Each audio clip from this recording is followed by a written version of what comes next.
तो दोस्तों आज तारीख हो गई है 26 फरवरी 2023 की, साथ ही में दिन है रविवार का, वही हिंदी तारीख है शुक्ला सप्तमी और महीना चल रहा है फाल्गुन का। तो आइए बिना देरी किए फटाफट से जानते हैं आज की ताज़ा खबरें और मुख्य समाचार। दोस्तों आज के मुख्य समाचार में पहली बड़ी खबर आ रही है आने वाले दिनों में भारी बिजली कटौती को लेकर। जी हाँ, इस साल गर्मी में लोगों को भारी बिजली कटौती का सामना करना पड़ सकता है, क्योंकि देश के कई हिस्सों में तापमान फरवरी के महीने में ही 40 डिग्री सेल्सियस तक पहुँच गया है। इसी हाई टेम्परेचर के कारण बिजली की मांग बहुत ज्यादा बढ़ गई है। बताया गया यही कारण है कि गर्मी के दबाव ने देश में बिजली आपूर्ति को लेकर चिंता अभी से बढ़ा दी है। इसी की वजह से ऐसी आशंका जताई जा रही है कि आने वाले दिनों में देश के कई हिस्सों में लोगों को भयंकर गर्मी में बिजली कटौती झेलनी पड़ सकती है, यानी कि बिजली बार बार जा सकती है। एक और जानकारी ये दी गई है कि इस साल फरवरी के महीने में ही बिजली की डिमांड इतनी ज्यादा हो गई है कि ये पिछले साल के गर्मियों के बराबर पहुँच गई है। वहीं दोस्तों अगली बड़ी खबर आ रही है खाने वाले तेल के सस्ता होने को लेकर। जी हाँ, होली के मौके पर रसोई में इस बार राहत मिलने की संभावना है। बताया गया इस बार पुआ, पूरी, कचौड़ी, पकौड़ी, पापड़, भजिया आदि तलने के लिए महिलाओं को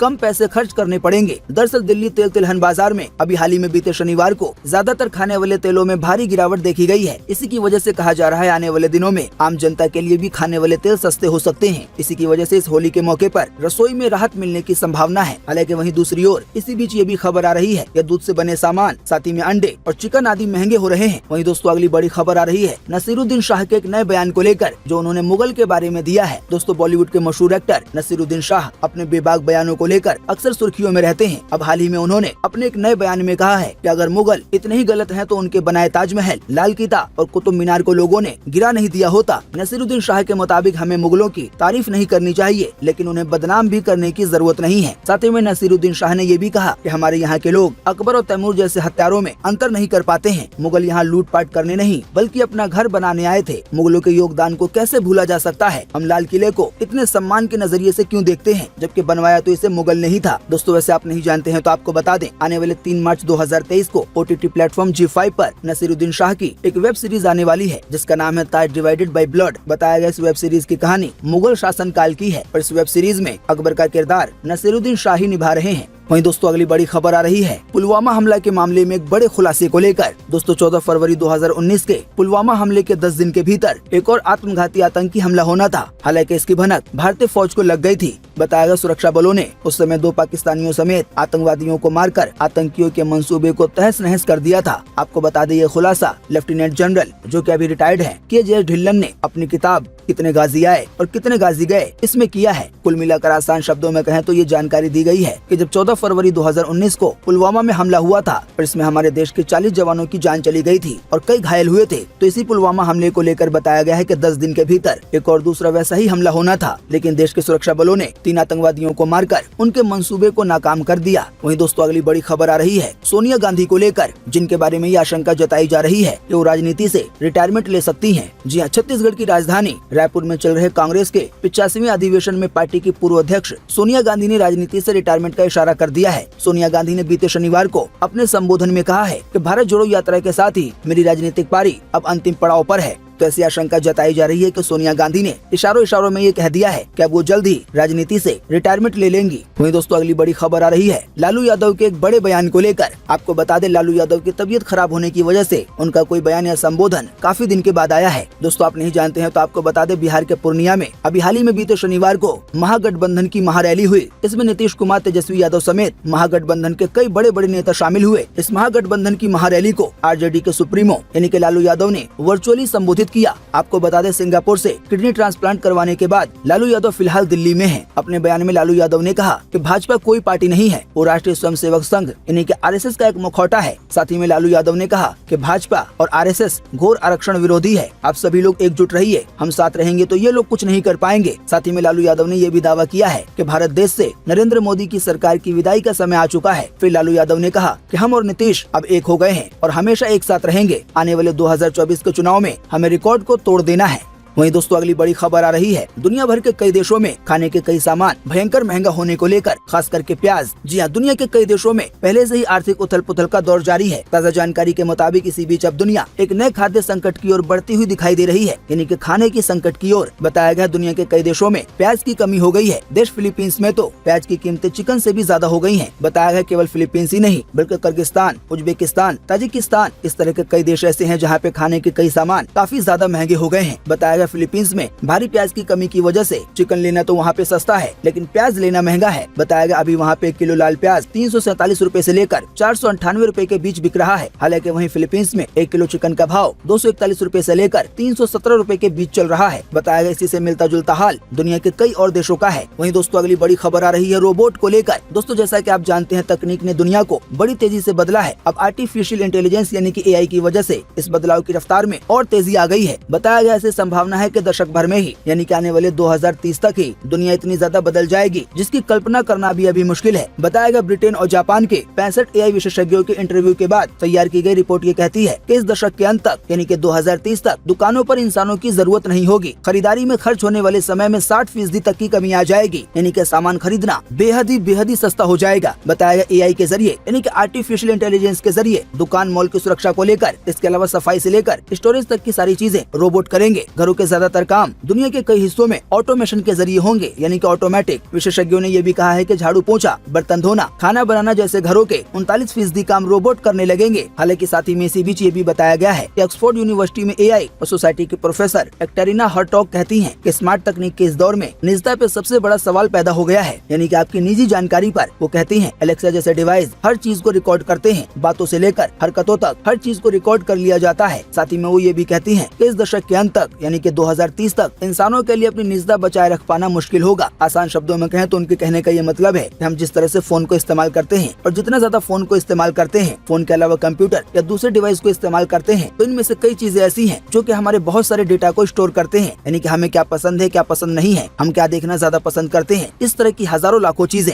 वहीं अगर बात की जाए इसी बीच एआई तकनीक की, तो हम इसके बारे में आपको इससे पहले भी कई बार विस्तार से बड़ी आसान भाषा में बता चुके हैं कि एआई क्या है, पर अभी आपको इन शॉर्ट में आसान शब्दों में बता दे कि एआई एक ऐसा सिस्टम होता है जिसको किसी भी डिवाइस में डाला जा सकता है और ये एआई सिस्टम लगभग इंसान के दिमागों की तरह काम करता है। तो आने वाले 2030 को लेकर पॉजिटिव खबर भी है और नेगेटिव खबर भी। वहीं दोस्तों अगली बड़ी खबर आ रही है, अभी हाल ही में जिन 2 मुस्लिम युवकों को बोलेरो कार समेत जिंदा जला दिया गया था, उस केस से जुड़े कुछ नए अपडेट्स को लेकर। जानकारी के मुताबिक राजस्थान के जुनैद नासिर हत्याकांड में इस्तेमाल हुई स्कॉर्पियो के मामले में बड़ा खुलासा हो रहा है। बताया गया ये स्कॉर्पियो कार हरियाणा सरकार के जिंद जिला के परिषद के नाम पर है। बताया गया यही वो स्कॉर्पियो गाड़ी है जिसमें हत्यारे जुनैद और नासिर को पीटा करते थे। बताया गया राजस्थान पुलिस जिंद की गौशाला से इस स्कॉर्पियो को बरामद कर चुकी है। इसमें खून के धब्बे भी मिले हैं जो जुनैद और नासिर के हो सकते हैं। कुल मिलाकर आसान शब्दों में कहें तो इस नए खुलासे से ये पता चला है कि जिस गाड़ी में 2 मुस्लिम युवकों को जलाने से पहले पीटा गया, मारा गया, वो हरियाणा सरकार के एक अधिकारी के नाम पे रजिस्टर्ड है। हालांकि हरियाणा सरकार के अधिकारी का कहना है कि इस स्कॉर्पियो को अभी हाल ही में नीलाम किया जा चुका है, यानी कि बेचा जा चुका है। हालांकि ताज्जुब की बात यह है कि ये स्कॉर्पियो गाड़ी जिसे बेची गई है उसका नाम सरकारी रिकॉर्ड में है ही नहीं। ऐसे में कई लोग ये भी कह रहे हैं कि गौ की रक्षा करने वाले इस गाड़ी का इस्तेमाल ऐसे ही लोगों को मारने पीटने के लिए किया करते थे। वैसे दोस्तों आप नहीं जानते हैं तो आपको बता दें, अभी हाल ही में राजस्थान के 2 मुस्लिम युवकों को गाय की मांस की तस्करी करने के शक में उनकी ही कार बोलेरो कार समेत जिंदा जला दिया गया था। इस मामले में एक आरोपी को गिरफ्तार कर लिया गया है। हालांकि कई आरोपी अभी भी फरार हैं जिनकी तलाश राजस्थान पुलिस कर रही है।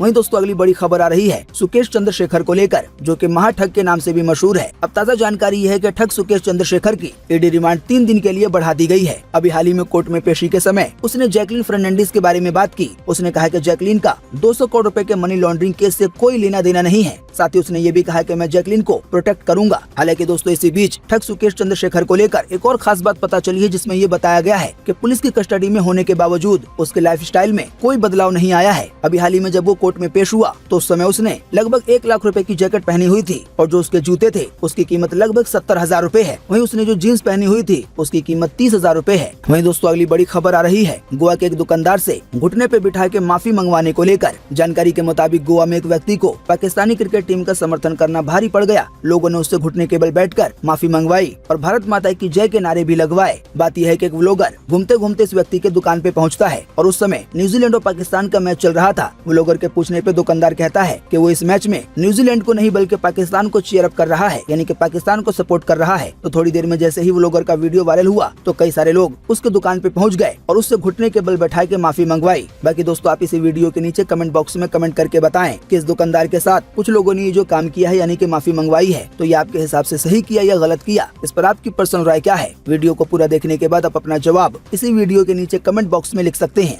वहीं दोस्तों अगली बड़ी खबर आ रही है केजरीवाल के एक बड़े दावे को लेकर जानकारी के मुताबिक दिल्ली के मुख्यमंत्री अरविंद केजरीवाल ने बीते शुक्रवार को दावा किया है कि डिप्टी सीएम मनीष सिसोदिया को रविवार को सीबीआई अरेस्ट कर लेगी। इसकी पुष्टि उनके सूत्रों ने की है। एबीपी नेटवर्क के आइडियाज ऑफ इंडिया शिखर सम्मेलन में उन्होंने ये बात कही है। उन्होंने कहा है कि सीबीआई ने मनीष सिसोदिया को रविवार को पूछताछ के लिए बुलाया है। हमारे सूत्रों ने इस बारे में बताया है कि रविवार को उनकी गिरफ्तारी होगी, जो बेहद ही दुखद है। साथ ही में दिल्ली के मुख्यमंत्री अरविंद केजरीवाल ने ये भी कहा कि सीबीआई ने मनीष सिसोदिया के आवास पे छापा मारा, लेकिन सीबीआई को कुछ भी नहीं मिला। सीएम केजरीवाल ने ये भी आरोप लगाया है कि झूठे मामले में फंसाकर उनकी पार्टी को मनीष सिसोदिया को बदनाम करने की ये साजिश है। वहीं दोस्तों अगली बड़ी खबर आ रही है इंडियन क्रिकेटर शार्दुल ठाकुर के शादी को लेकर। जी हां, भारतीय क्रिकेट टीम के ऑलराउंडर शार्दुल ठाकुर कल 27 फरवरी को शादी कर रहे हैं। महाराष्ट्र के कर्जत में 31 साल के शार्दुल अपनी प्रेमिका मिताली पारलुकर से विवाह करेंगे। शादी के पहले हल्दी सेरेमनी के उनके कुछ फोटो वायरल हो रहे हैं। वहीं दोस्तों अगली बड़ी खबर आ रही है केवल 18 दिन में दुष्कर्म के आरोपी को फांसी की सजा मिलने को लेकर। जानकारी के मुताबिक गुजरात के सूरत के चौक बाजार इलाके में 2.5 महीने पहले 7 साल की बच्ची से दुष्कर्म और फिर हत्या के एक मामले में अभी हाल ही में बीते शुक्रवार को फास्ट ट्रैक कोर्ट ने 41 साल के आरोपी मुकेश पांचाल को दोषी करार देते हुए उसे फांसी की सजा सुनाई है। बताया गया बच्ची अपने घर के पास ही कुत्ते को बिस्कुट खिला रही थी, तभी चॉकलेट दिलाने का झांसा देकर आरोपी बच्ची को अपने घर पे ले गया और उसके साथ दुष्कर्म किया और बाद में गला दबाकर बच्ची की हत्या कर दी। कोर्ट ने फांसी की सजा देने के साथ साथ पीड़ित परिवार को 23,50,000 रूपए भी चुकाने के आदेश दिए हैं। दोस्तों वैसे तो फांसी की सजा सुना दी गई है, लेकिन फांसी इतनी आसानी से नहीं होती है। फांसी पे चढ़ने से पहले आरोपी अपने बचाव के लिए कई कोशिशें कर सकता है, ऊपर के कोर्ट में जा सकता है। इसकी वजह से फांसी का ये मामला काफी लंबा खिंचता है। वहीं दोस्तों अगली बड़ी खबर आ रही है पाकिस्तान को लेकर। जानकारी के मुताबिक नकदी की संकट से जूझ रही पाकिस्तान सरकार ने महालेखाकार को मौजूदा आर्थिक संकट के कारण वेतन समेत अन्य खर्चों को मंजूरी नहीं देने का निर्देश दिया है। आसान शब्दों में कहें तो अभी पाकिस्तान में पैसों का जो संकट चल रहा है उसकी वजह से अब पाकिस्तान के कर्मचारियों का वेतन रोक लिया गया है। वहीं इसी बीच एक और खबर आ रही है जिसमें ये बताया गया है कि अपनी कमाई को बढ़ाने के लिए पाकिस्तान की सरकार ने सेल्स टैक्स में भी इजाफा किया है। वहीं दोस्तों अगली बड़ी खबर आ रही है खाटू श्याम की यात्रा को लेकर। दोस्तों खाटू श्याम का वार्षिक लक्की मेला बीते 22 फरवरी से शुरू हो चुका है और ये मेला आने वाले 4 मार्च तक चलेगा। राजस्थान के सीकर जिले के रिंगस स्थित खाटू श्याम धाम में इस बार 40 लाख श्रद्धालुओं के आने की उम्मीद है। मेले में आने वाले भक्तों की सहूलियत के लिए भारतीय रेलवे ने जिंद जोधपुर जिंद स्पेशल ट्रेन चलाने का फैसला किया है। बताया गया यह ट्रेन 25 फरवरी से चलना शुरू हो गई है। ट्रेन की संख्या 09737 है। तो आप इस नंबर के जरिए ट्रेन की बाकी जानकारियाँ प्राप्त कर सकते हैं। वहीं दोस्तों इंडियन रेलवे को लेकर एक और खबर आ रही है। जानकारी के मुताबिक यात्रियों की सुविधा और उनकी मांग को पूरा करने के लिए पश्चिम रेलवे ने सूरत के उधना से मंगलुरु और अहमदाबाद से करमाली और ओखा से नाहरलगुन के बीच होली स्पेशल ट्रेन चलाने का फैसला किया है। पश्चिम रेलवे के मुख्य जनसंपर्क अधिकारी ने इस बात की जानकारी दी है। इस ट्रेन की संख्या और 09526 है। तो आप इस नंबर के जरिए ट्रेन की जानकारी प्राप्त कर सकते हैं, जैसे कि ट्रेन का टाइम टेबल, इसके अलावा भी ट्रेन कहां से चलेगी, कौन कौन से स्टेशन पे रुकेगी, इस तरह की सभी जानकारियां आपको ट्रेन नंबर के जरिए मिल जाएगी। वहीं दोस्तों अगली बड़ी खबर आ रही है सोने चांदी के दाम में भारी गिरावट को लेकर। बताया गया बीते हफ्ते सोने चांदी के दामों में बड़ी गिरावट देखने को मिली है। बताया गया सोने के दाम में 630 रूपए की कमी आई है। इस कमी की वजह से अभी 10 ग्राम 24 कैरेट सोना 55,957 रूपए का मिल रहा है। वहीं अगर बात की जाए चांदी की, तो चांदी के दाम में भी 882 रूपए की गिरावट आई है। इस गिरावट के आने के बाद अभी 1 किलो चांदी की कीमत 64,331 रूपए है। वहीं दोस्तों अगली बड़ी खबर आ रही है मौसम समाचार को लेकर। मौसम विभाग के अनुसार 26 से 28 फरवरी के बीच पश्चिमी हिमालय, सिक्किम और अरुणाचल प्रदेश में हल्की बारिश और हिमपात की संभावना है। वहीं परसों 28 फरवरी को पंजाब, हरियाणा और असम के कुछ हिस्सों में हल्की बारिश की संभावना है। हालांकि 1 मार्च से 3 मार्च के बीच बारिश की तीव्रता बढ़ सकती है, यानी कि हल्की से ज्यादा बारिश हो सकती है। वहीं आज 26 फरवरी को दक्षिणी तमिलनाडु में हल्की बारिश होने की संभावना है। वहीं दोस्तों अगली बड़ी खबर आ रही है आज 26 फरवरी 2023 के राशिफल को लेकर, जो एनबीटी द्वारा जारी किया गया है और यह है टैरो कार्ड के अनुसार। और हम आपको ये राशिफल की जानकारी केवल खबर के तौर पे बता रहे हैं, क्योंकि राशिफल में कई लोग मानते हैं और कई लोग नहीं मानते हैं। तो शुरू करते हैं मेष राशि से। तो मेष राशि वालों को लेकर कहा गया है कि आज का दिन व्यापार में उन्नति कराने वाला होगा। वहीं आज आप किसी खास चीज की खरीदारी कर सकते हैं। वहीं वृषभ राशि वालों को लेकर कहा गया है कि आज का दिन पारिवारिक मामलों में काफी समझदारी से काम करने की जरूरत है। फिलहाल कोशिश करें कि आप बुरी आदतों से खुद को दूर रखें। ऐसा करना ही आपके लिए हितकारी रहेगा, यानी कि फायदेमंद। वहीं मिथुन राशि वालों को लेकर कहा गया है कि फिलहाल थोड़ा व्यवहारिक होने की जरूरत है। अगर आप ज्यादा भावुक होते हैं तो आपको ही नुकसान हो सकता है। फिलहाल अपने खाने पीने का ख्याल रखें। वहीं कर्क राशि वालों को लेकर कहा गया है कि फिलहाल अपनी नौकरी और व्यवसाय में कुछ अप्रत्याशित समय का सामना करना पड़ सकता है। वहीं किसी विशेष कार्य में आपको विफलता हासिल हो सकती है। जिसकी वजह से आपका मन उदास हो सकता है। वहीं सिंह राशि वालों को लेकर कहा गया है कि आज का दिन थोड़ा असंतुलन लेकर आ सकता है। आज ऐसा लगेगा कि हालात आपके हाथ से निकल रहे हैं। वहीं कन्या राशि वालों को लेकर कहा गया है कि आज का दिन सामान्य ही बीतेगा। आज आप कुछ ज्यादा अच्छे मूड में रहेंगे, हालांकि आप खुद को ज्यादा खुश नहीं कर पाएंगे। वहीं तुला राशि वालों को लेकर कहा गया है कि आज बहुत ही सतर्कता से काम करना होगा। दरअसल आज आपको व्यापारिक कार्यों में प्रतिकूल प्रभाव देखने को मिलेगा। साथ ही आज आपसे कुछ लोग किसी महत्वपूर्ण परियोजना की शुरुआत कर सकते हैं। साझेदारी वाले कामों में सावधानी बरतें, यानी कि पार्टनरशिप वाले कामों में। वहीं वृश्चिक राशि वालों को लेकर कहा गया है कि आज अलग ही ऊर्जा रहेगी। आज आपका काम कौशल देखने लायक होगा। फिलहाल आप नई नई योजनाओं को लागू करने पे ध्यान देना केंद्रित करेंगे। वहीं अगर आप निवेश करना चाहते हैं तो फिलहाल समय अच्छा है। वहीं धनु राशि वालों को लेकर कहा गया है कि आज का दिन ऊर्जा और करिश्मा के मामले में काफी अच्छा रहेगा। वहीं आज आपकी सेहत थोड़ी नरम हो सकती है, इसीलिए आज आप अपनी सेहत का ख्याल रखें। वहीं ब्लड प्रेशर के कारण आपको परेशानी हो सकती है। वहीं मकर राशि वालों को लेकर कहा गया है स्वास्थ्य संबंधी कुछ परेशानियों से जूझना पड़ सकता है। वहीं आज आपको काफी भागदौड़ करनी पड़ सकती है। फिलहाल धार्मिक कामों में आपका ध्यान ज्यादा रहने वाला है। वहीं कुंभ राशि वालों को लेकर कहा गया है कि आज का दिन कुछ साहसिक कदम उठाने वाला रहेगा। आपकी लोकप्रियता में वृद्धि होगी। आज आपकी लोकप्रियता से विरोधी थोड़ा तिल मिला सकता है। वहीं मीन राशि वालों को लेकर कहा गया है कि आज का दिन धन खर्च करने वाला रहेगा। जीवन साथी के साथ आज आपके संबंध कुछ अच्छे खासे नहीं रहेंगे, जिस वजह से आपका मन थोड़ा उदास हो सकता है। उम्मीद करते हैं इससे आपको काफी कुछ जानकारी मिली होगी। हम बस इसके बदले में आपसे इतना ही चाहते हैं कि आप इस वीडियो को लाइक कर दें और शेयर कर दें, क्योंकि आपका लाइक और शेयर करना ही होता है हमारी मेहनत का फल। वीडियो देखने के लिए आपका बहुत बहुत धन्यवाद। Thanks for watching.